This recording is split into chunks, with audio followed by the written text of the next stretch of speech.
आपकी और आपके परिवार की सुरक्षा सिर्फ और सिर्फ आपके हाथों में है। कोई सरकार कुछ भी कर ले, लेकिन खुद हमको सावधान होने की जरूरत है। आज जिस तरह से कोरोना काल बनकर विकराल हुआ है, उसके लिए हम किसी और को दोष क्यों दें। हमारी खुद की लापरवाही ने आज यह स्थिति पैदा की है। हम सब ने मास्क को कूड़ेदान में फेंक दिया, बार बार हाथ धोने की आदत को छोड़ दिया, सैनिटाइजर को हमने शोपीस बना दिया और हाथ जोड़ने की जगह हम फिर से गले मिलने लगे और खुलेआम हम भीड़भाड़ की जगह पर इकट्ठे होने लगे। अभी भी वक्त है, संभाल लीजिए खुद को और नियमों का कड़ाई से पालन करके बहुत आवश्यक होने पर ही घर से बाहर निकलिए, और वो भी अपना चेहरा, नाक, कान, मुंह को अच्छे से ढककर। जान है तो जहान है। आप और आपका परिवार बहुत महत्वपूर्ण है। स्वस्थ रहे, सुरक्षित रहे। हाथ मिलाने की जगह दिल मिलाएं। कोरोना संक्रमण से लखनऊ के हालात लगातार बिगड़ते ही जा रहे हैं।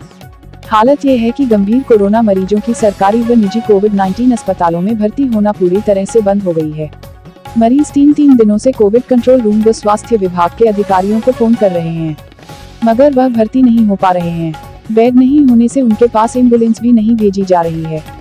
वहीं पिछले 3 दिनों से स्वास्थ्य विभाग ने सच्चाई को छुपाने के लिए कोविड अस्पतालों में रोजाना भर्ती कराए जाने वाले मरीजों का आंकड़ा भी जारी करना बंद कर दिया है। इससे हालात को समझा जा सकता है। दुनिया में बीते एक दिन में कोरोना वायरस महामारी से 7.25 लाख से अधिक लोग संक्रमित हुए तथा इस दौरान 14,000 से अधिक लोगों की मौत हुई है। देश में कोरोना वायरस की दूसरी लहर बेकाबू हो गई है। आज लगातार दूसरे दिन 1.25 लाख से अधिक कोरोना के मरीज मिले हैं। महामारी के बढ़ते प्रकोप के बीच कई राज्य कोरोना मरीजों को बचाने के लिए दवाओं और ऑक्सीजन की किल्लत से जूझ रहे हैं। कहीं अस्पतालों में बेड की कमी है तो कहीं वेंटिलेटर कम पड़ गए हैं। कई राज्यों में वैक्सीन का स्टॉक खत्म होने के चलते टीकाकरण अभियान थम गया है।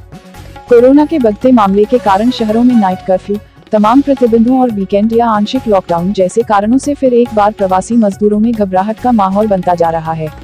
लॉकडाउन की आशंकाओं के साथ कई बड़े शहरों के प्रवासी मजदूरों ने फिर एक बार अपने घर गांव लौटना शुरू कर दिया है। इनमें उत्तर प्रदेश और बिहार के अधिसंख्य मजदूर शामिल है।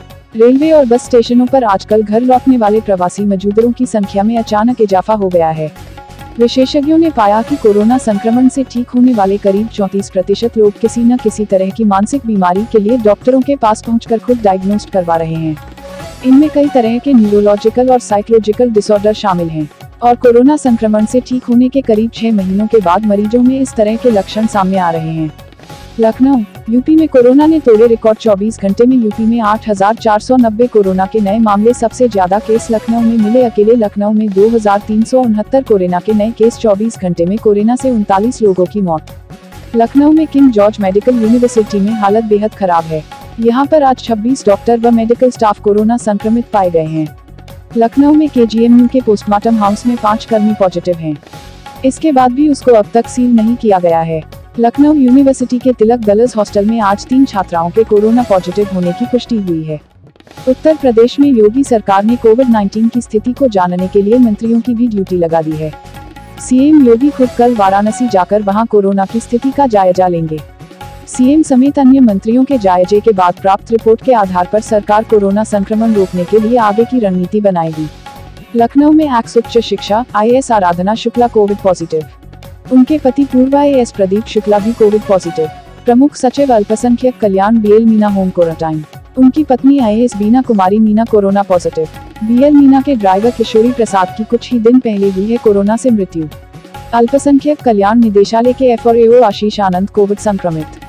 विभाग के कई अन्य कर्मचारियों अधिकारियों की भी कोरोना पॉजिटिव की आशंका। निदेशालय के सारे अधिकारियों कर्मचारियों का आज हुआ RT-PCR टेस्ट।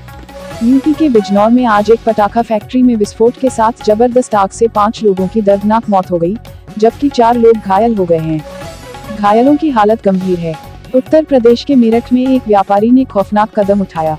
मेडिकल थाना क्षेत्र की अंसल कॉलोनी में कर्ज में डूबे टेंट कारोबारी संदीप आनंद 56 वर्ष, उनकी पत्नी रश्मि 52 वर्ष और बेटे ऋषभ 26 वर्ष ने जहरीला पदार्थ खा लिया।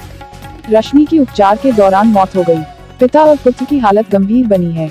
सुप्रीम कोर्ट ने आज महाराष्ट्र सरकार और राज्य के पूर्व गृह मंत्री अनिल देशमुख की याचिका पर विचार करने से इनकार कर दिया। इस याचिका में मुंबई पुलिस कमिश्नर परमबीर सिंह की ओर से लगाए गए आरोपों की CBI से जांच कराने के मुंबई हाईकोर्ट के आदेश को चुनौती दी गई थी।